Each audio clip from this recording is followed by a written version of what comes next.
J'ai eu le plaisir d'écrire récemment un livre sur les vignobles européens qui longent les chemins de Saint-Martin et qui s'appelle Le Cep, la Cape et l'Europe.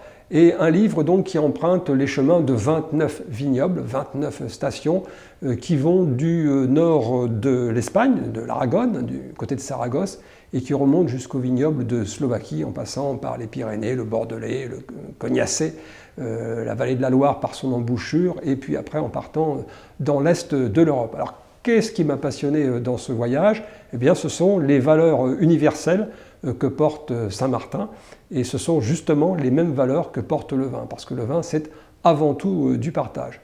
Alors, qu'est-ce qu'on y partage? Eh bien, on y partage, par exemple, les paysages, dont un certain nombre sont inscrits au patrimoine de l'humanité par l'UNESCO. Alors, je pense par exemple au Val-de-Loire, mais je peux aussi citer, par exemple, les murs en pierre sèche du côté de Sion. On y partage aussi beaucoup de moments historiques importants et des personnages historiques qui ont marqué l'histoire. Je pense à Charlemagne, dont on a oublié qu'il a fait une réforme agricole importante, à Metternich, célèbre diplomate par exemple, et évidemment les incontournables romains. Et puis, on y partage aussi des préoccupations contemporaines, des préoccupations qui sont les nôtres aujourd'hui, celles notamment liées au réchauffement climatique et à son corollaire, donc l'adaptation de la plante à son territoire.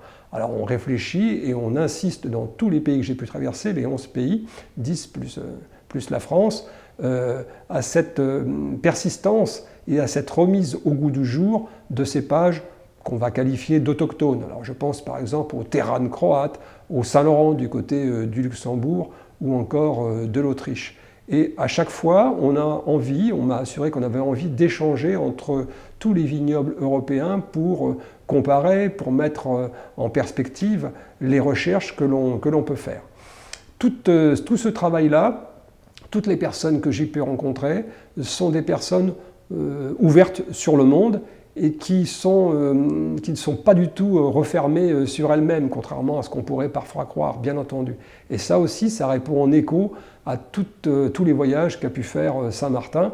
Et puis j'insisterai aussi pour dire que Saint-Martin, et ça a été une surprise pour ma part, est bien plus connu dans le reste de l'Europe qu'en France, même si on voit bien qu'au travers notamment de la mise en place et du développement des chemins de Saint-Martin, on voit bien qu'aujourd'hui, ce personnage, justement par les valeurs universelles qu'il porte, revient au goût du jour, on le remet en scène, et que nous-mêmes, avec des gens qui viennent d'horizons très différents, se partagent, si je puis me permettre ce terme-là, le personnage. Donc j'espère aussi que ce livre, vous le partagerez avec moi avec autant de plaisir que j'ai eu à l'écrire.